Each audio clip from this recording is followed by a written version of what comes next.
Kali ini, gue akan bahas siapa yang sebenarnya mengontrol semua uang kita. Beberapa video belakangan, kan gue sering bahas tentang cryptocurrency, gue sering bahas tentang sistem keuangan. Tapi gue nggak pernah benar-benar bahas siapa sih yang mengontrol uang kita. Dan gue rasa, kalau kalian mau ngerti tentang kripto, kita harus ngerti dulu tentang fundamental dari apa itu uang. Siapa sih sebenarnya yang mengontrol uang kita. Maka dari itu, gue akan mulai video ini dengan gue akan terjemahin salah satu quotes dari Henry Ford. Quotesnya adalah berikut. Untungnya, masyarakat tidak mengerti tentang konsep perbankan dan sistem moneter. Karena kalau mereka mengerti, saya percaya akan ada revolusi besok pagi. Itu adalah quotes dari Henry Ford. Arti dari quotes itu apa?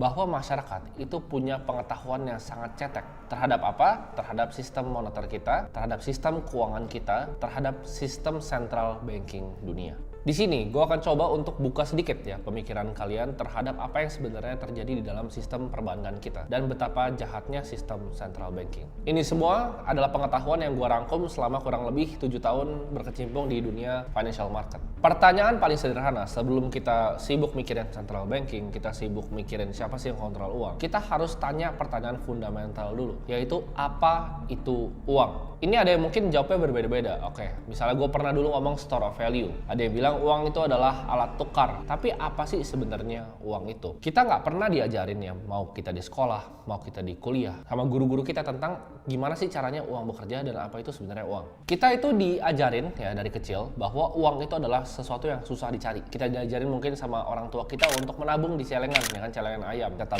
tabung, karena uang itu susah dicari. Jadi harus berhemat, harus simpen uang karena uang itu susah dicari. Jadi apa yang kita lakukan, kita sekolah ya kan, dapat nilai yang bagus, kita lulus, kita ke kuliah juga cari nilai yang bagus untuk bisa magang di perusahaan ya, magang di perusahaan lalu pelan-pelan naik tangga korporat jadi manajer dan lain-lain. Uang itu susah dicari, harus dicari dengan kerja keras, dengan tukar waktu kita dari jam 9 pagi sampai jam 5 sore. Nah, itu adalah pemikiran-pemikiran yang ditanamkan ke kita sejak kita kecil. Nah, tapi di sini kalian bingung gak sih? Katanya uang susah dicari. Tapi kenapa bank sentral tuh bisa print uang dari angin? Kalau misalnya kita ciptain uang ya, kita nge-print uang sendiri misalnya di rumah, itu kan dibilang pemalsuan uang dan kena pidana. Sedangkan itu hal yang dilakukan sama bank sentral, print uang tanpa basis underlying apapun. Jadi bingung kan kalian sebenarnya? Uang itu cara kerjanya bagaimana? Di sini gue akan kasih contoh ya, pakai dolar. Kenapa? Karena dolar itu adalah reserve currency-nya dunia. Uang kertas ya, kertas formatnya US dollar itu hanya 4-8% dari total semua uang yang beredar. Nah, kalian ada yang pernah mikir kayak gini nggak? Karena ini pemikiran yang gue sebenarnya punya dari kecil, tapi gue nggak pernah punya jawabannya. Uang itu kan di print ya. Kita kasih contoh pakai US dollar. US dollar itu kan di print, karena kita tahu bahwa untuk ngeprint uang aja itu kan ada value-nya pasti. Ada butuh uang untuk ngeprint uang. Dari setiap 10 dolar note, itu mereka harus keluarin uang senilai 3 sen. Jadi harga untuk print uang, kan uang cuma ada dua, antara dia formatnya kertas atau formatnya koin. Untuk yang kertas, tiap 10 dolar note di US itu butuh 3 sen. Jadi tiap keluar tuh ya, tiap ke print 10 dolar, mereka udah untung 9,97. Kalian banyak yang nggak tahu nih bahwa mereka aja cuan dari ngeprint uang. Kalian bayangin, mereka cuan 9,97 dari tiap ngecetak 10 dolar note. Nah, ini uangnya masuk kemana? Uangnya akan masuk ke dalam tax revenue pemerintah, namanya seigniorage. Kita tahu bahwa konsekuensi dalam ngeprint uang dalam jumlah yang banyak tentunya ada, yaitu inflasi. Dimana kalau misalnya harga apel itu udah setara sama misalnya 1 juta dolar, dolar itu udah nggak ada artinya. Nah, ini beberapa negara yang udah terjadi sebenarnya, seperti contohnya Argentina, Venezuela, dan kita lihat juga di Zimbabwe.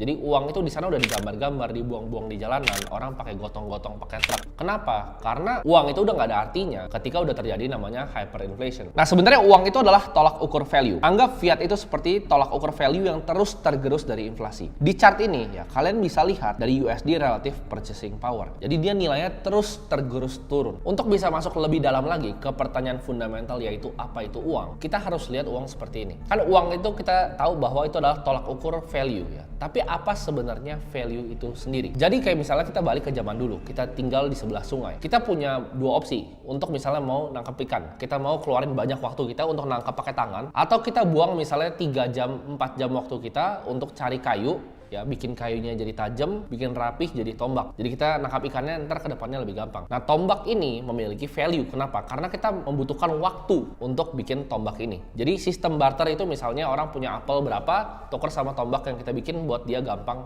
nangkap ikan. Jadi sebenarnya konsep value dari paling dasar adalah waktu. Nah, sebelum tercipta uang, untuk penukaran value atau waktu ini, orang menggunakan yang namanya emas. Emas atau bahkan kain di zaman 130 BCE China. Jadi waktu itu masih zaman di Cina pakai kain. Tapi akhirnya ini kita menggunakan yang namanya emas. Dulu sempat juga pakai garam. Yang paling lama, yang standard test of time itu adalah logam mulia atau emas. Nah, tapi pertanyaannya kenapa dari emas itu bisa berubah ke uang kertas ya? Kenapa dari emas bisa berubah ke fiat? Karena kalau misalnya gini, kita mau beli kopi deh. Kita mau beli kopi, itu harganya 1 keping emas. Tapi 1 keping emas itu value-nya terlalu tinggi untuk secangkir kopi. Jadi yang dilakukan apa? Tercipta bank pertama itu karena kepingan emas itu ya dititipin di bank. Terus mereka keluarin note. Mereka keluarin note bahwa satu kertas ini menjamin kalian punya 1/10 dari kepingan koin tadi. Ya, jadi 1/10 ini bisa dipakai untuk beli kopi. Karena kalau tukar sama 1 keping terlalu banyak kan. Jadi dia bikin ini adalah perjanjian, ini kalian punya 1/10 dari emas kepingan tadi. Itu diciptakan uang kertas itu pertamanya karena kayak gitu. Jadi uang itu pada konsep dasarnya itu adalah sebuah store of time. Contohnya apa? Kalau misalnya gini, kita mau beli makanan ya, kita mau beli makanan dari Gojek. Kita keluarin uang untuk bayar drivernya, kita keluarin uang untuk bayar makanannya. Makanannya kita bayar ke restoran yang itu mereka punya banyak chef di sana misalnya. Kita bayar ke drivernya untuk tukar waktu apa? Untuk kita nggak usah ngambil ke restorannya, jadi kita bayar driver Gojek, waktu driver Gojek. Jadi yang kita bayar sebenarnya adalah waktu dan uang itu adalah store of time. Nah, kita kan udah dapat gambaran ya tentang apa itu uang sebenarnya. Tapi kita harus tahu siapa sebenarnya mengontrol semua uang ini. Ini dimulai sejarahnya tahun 1694, di mana Inggris itu perang selama 50 tahun berkelanjutan. Akibatnya apa dari perang selama 50 tahun ini? Ya tentunya habis ya, nggak punya uang lagi. Lalu para politisi bingung, mereka mau lakuin political campaign-nya kayak gimana? Uangnya udah nggak ada lagi. Nah, para politisi ini butuh uang untuk ya kebutuhan politik mereka. Tapi uangnya udah habis karena dipakai perang terus-terusan selama 50 tahun. Maka salah satu banker jenius bernama William Paterson itu kasih saran, gimana kita bikin sebuah entitas baru yang terpisah dari pemerintahan, yang bisa pinjemin uang ke pemerintahan dengan uang yang dicetak dari angin. Jadi ini adalah titik mulai lahirnya central banking di dunia. Bank sentral itu memiliki sebenarnya kekuatan di atas politisi manapun, hukum, pemerintahan manapun, bahkan negara. Nah, ini adalah sebuah konsep yang dicoba berkali-kali waktu itu di Amerika. Jadi mereka mau ngambil konsep central banking di Inggris yang diciptakan William Paterson ini untuk dibawa ke Amerika. Tapi ini gagal. Sampai akhirnya ada beberapa banker yang mau mencoba untuk meng-establish central banking di Amerika.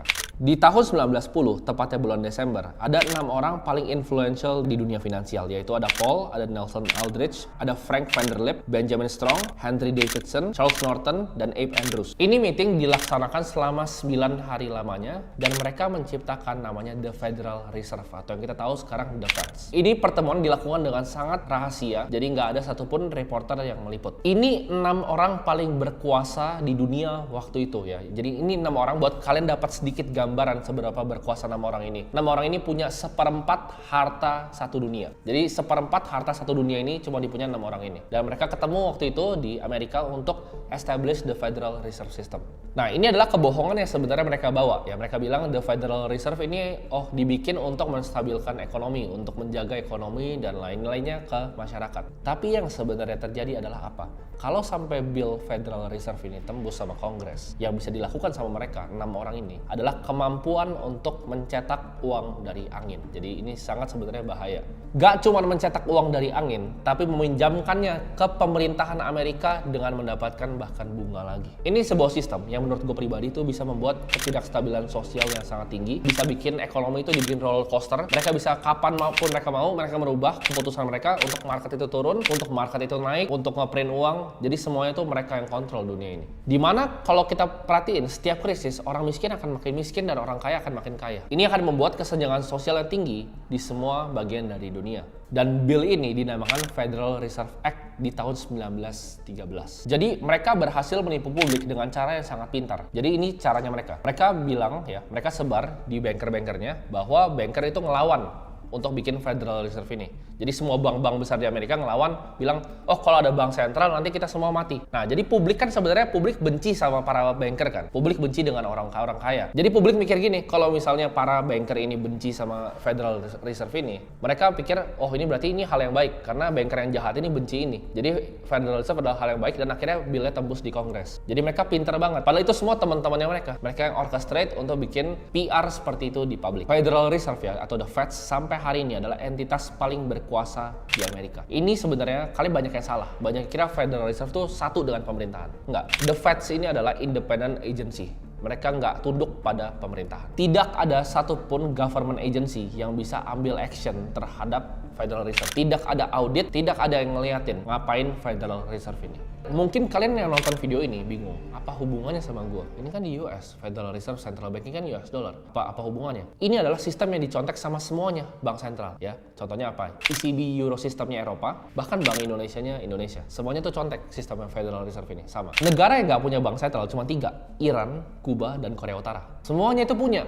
Jadi ini ngaruh ke kehidupan kalian. Nah, kita tahu sejak selesainya Perang Dunia Kedua, US dollar itu dinobatkan menjadi World Reserve Currency atau mata uangnya dunia. Jadi tentunya semuanya ada korelasinya ya, US dollar ke the Fed dan the Fed ke semua central banking system yang ada di seluruh negara. Dan semua mata uang, lu mau ngomong rupiah, yen, mau ngomong apapun, itu semuanya di backing sama US dollar karena itu World Reserve Currency-nya. Nah, sejak Perang Dunia Kedua, kan USD itu dinobatkan sebagai World Reserve Currency. Diciptakanlah Bretton Woods System. Jadi artinya apa? Setiap US dollar itu ada emas yang nge-backing di belakangnya. Makanya pada zaman itu, kalian perhatiin, currency itu semua sangat stabil. Nggak fluktuatif kayak sekarang. Jadi US dollar dan semua yang ke-pack sama US dollar, semua currency lain itu sangat stabil karena Bretton Woods System ini. Tapi karena US dollar itu hancur pada tahun 1971, itu kan waktu 1971 itu ada ketidakstabilan makroekonomi ya. Ada juga perang Vietnam War. Jadi yang dilakukan apa? Richard Nixon putusin pack antara US dollar dan juga emas. Jadi US dollar tuh udah floating aja ke atas. Nggak ada jaminannya lagi. Jadi 1 US dollar tuh udah nggak ada emas yang backing sama sekali pada tahun 1971. Nah, coba kalian pikir ya, kan gue bilang tadi semuanya terkorelasi ya, bank sentral di US sama bank sentral bahkan di Indonesia. Sekarang 1971 USD yang tadinya stabil pakai emas, sekarang nggak ada emasnya lagi. Mereka print nih ya kan, mereka print US dollar dan semua currency itu di-pack sama US dollar. Kalian bayangin, jadi US dollarnya ini nggak ada masalah lagi, dia floating terus naik dan ini semua currency-nya ngikut naik kayak gini. Dan menurut kalian apa yang terjadi? Kalau misalnya orang udah nggak percaya lagi dengan sistem fiat, orang udah nggak percaya lagi bahwa US dollar itu adalah World Reserve Currency. Jadi secara intrinsik semua uang fiat yang ada itu berdasarkan kepercayaan konsensus satu dunia terhadap pemerintahan Amerika. Karena uangnya ikut semua sama US dollar yang di-print dari angin. Jadi ini cuma kepercayaan pada sistem pemerintahan Amerika. Kalian pernah ada yang nanya nggak sih, kenapa sih nama uang itu adalah fiat ya kan? Fiat money, fiat currency. Ada yang tahu nggak arti dari Latin dari fiat itu apa? Fiat itu sama dengan let it be done. Jadi artinya apa? Pemerintah bilang udah ya jadi aja. Itu adalah bahasa Latin dari fiat. Jadi pemerintah sama aja kayak ngomong itu tuh uang ya, lu percaya aja bahwa itu tuh uang. Artinya setiap US dollar yang di print otomatis uang yang lain jadi lebih sedikit tidak berguna. Kenapa? Karena dia paling kuat ya. Ketika dia di print lebih banyak ya rupiah pasti akan melemah. Kita lihat aja sekarang 15.700. Nanti mungkin kalian kalau nonton video ini 3-4 bulan lagi udah 16.000 rupiah. Dan kalian bisa bayangin nggak sih, selama 2021, 40% US dollar yang beredar di dunia itu di print dalam waktu 1 tahun pas COVID. Kalian bayangin, 40% uang yang beredar. Nah, negara-negara yang superpower yang besar yang lainnya seperti Cina dan Rusia udah sadar akan hal ini. Barusan beberapa minggu ini, Alexander Venediktov dari Rusia bilang seperti berikut. Bretton Woods system is failing. Jadi mereka mulai jualin reserve USD-nya buat ditukar sama emas beneran. Jadi kalau kita lihat di Cina, di Central Bank Cina, Central Bank Rusia, apa yang mereka lakukan? Mereka udah mulai nih. Jadi reserve currency USD mulai dibuang-buangin. Dan yang mereka lakukan apa? Mereka switching dengan emas. Nah, tapi kalau misalnya USD ataupun misalnya rupiah itu di-back sama angin, apa yang bikin itu jadi exchange of value? Kita masih bisa transaksi, gue masih bisa gaji orang pakai rupiah. Basisnya adalah kepercayaan. Jadi ini semua tuh dalam konsensus semua masyarakat bisa dibodohi dan percaya bareng-bareng bahwa fiat itu ada value-nya. Karena begitu ini sadar, kayak Henry Ford tadi bilang, bakal ada revolusi besok pagi. Kalau mereka benar-benar tahu nih apa yang gue ngomongin di video ini, bakal ada revolusi besok pagi. Sebenarnya untuk bikin video kayak gini, gue jujur aja ini agak bahaya. Kenapa? Karena ini something yang para orang-orang berkuasa di atas tuh nggak mau kalian tahu, nggak mau kalian pinter, makanya nggak pernah diajarin di sekolah, nggak pernah diajarin di kuliah. Salah satu billionaire crypto, co-founder MakerDAO, itu pernah nge-tweet kayak gini. Jadi jangan pakailah sistem mereka, jangan bayar pajak mereka, jangan ikutin sistem mereka dan lain-lain. Dia billionaire, super kaya orang Rusia. Apa yang kalian tahu? Dia meninggal. Meninggalnya di mana? Di depan rumahnya di pantai.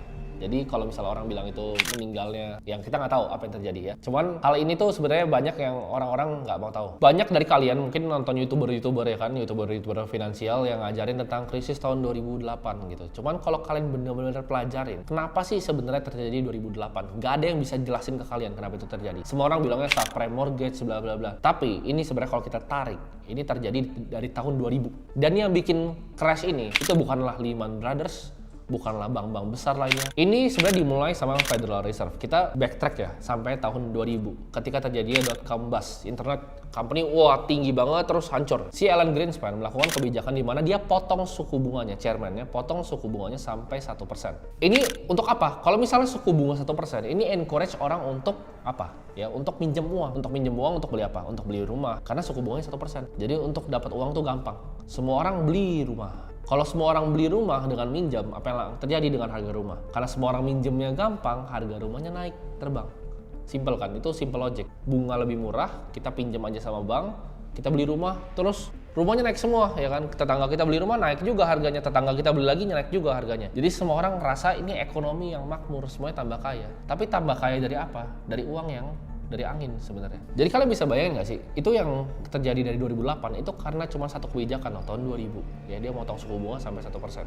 Udah, habis itu hancur 2008 ya. Kalian bisa bayangin dia bisa ganti-ganti gitu. Suka-suka dia mau market dihancurin tahun 2008. Mau tahun 2020 Covid dihancurin, ya kan? Dihancurin dulu tuh di awal tuh. Terus dia bilang, "Oke, kita quantitative easing," ya kan? Namanya keren. Quantitative easing itu kan sebenarnya nge-print duit. Kalau kita yang nge-print duit dibilangnya penipuan. Dia bisa print duit, 40% dari uang yang beredar. Dimasukin di market jebret, S&P terbang ya. Dari V jadi V-shaped recovery. Mereka bisa manipulasi market seperti itu. Jadi kalian bayangin nggak betapa dunia ini dikontrol sama sebagian kecil orang. Maka dari itu, setelah terjadinya krisis tahun 2008, tahun 2009 muncul tuh white papernya Satoshi, peer-to-peer electronic cash system, yaitu Bitcoin. Ini adalah revolusi moneter yang mau coba dibawa sama Satoshi. Kenapa? Karena ini adalah sistem uang yang rely dari coding dan juga software, bukan sama Federal Reserve dan perbankan sentral. Jadi nggak pernah bisa diotak-atik, nggak pernah ada yang bisa atur, nggak ada yang bisa gocek-gocek gitu. Oh ini naikin suku bunga segini segala macam. Tapi itu semua based on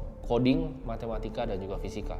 Jadi kalau misalnya kalian mau ngerti tentang dunia kripto, kalian harus ngerti dulu tentang dunia uang ya. Mungkin ini gue nggak bisa bahas semuanya di satu video, tapi mungkin akan gue bikin series ya. Kalau misalnya video ini kalian suka, gue akan jelasin lebih dalam tentang cara Federal Reserve bekerja, cara uang bekerja. Tapi ini anggaplah video ini sebagai intro ke kalian punya pemikiran sendiri, punya ideologi sendiri. Jadi jangan cuma percaya dikasih tau, oh ini tuh uang, kalian percaya ini uang. Itu alasan kenapa gue believe in cryptocurrency. Karena gue nggak percaya bahwa uang itu sebenarnya value-nya seperti apa yang dibilang sama mereka. Dan kenapa gue percaya kepada Bitcoin? Karena ini adalah revolusi moneter yang sedang terjadi di depan mata kita sendiri. Itu adalah aset tercepat untuk mencapai $1 triliun market cap dalam waktu 1 dekade aja. Nah, gue bisa bener, tapi gue juga bisa salah. Tapi this is a bet I'm willing to take.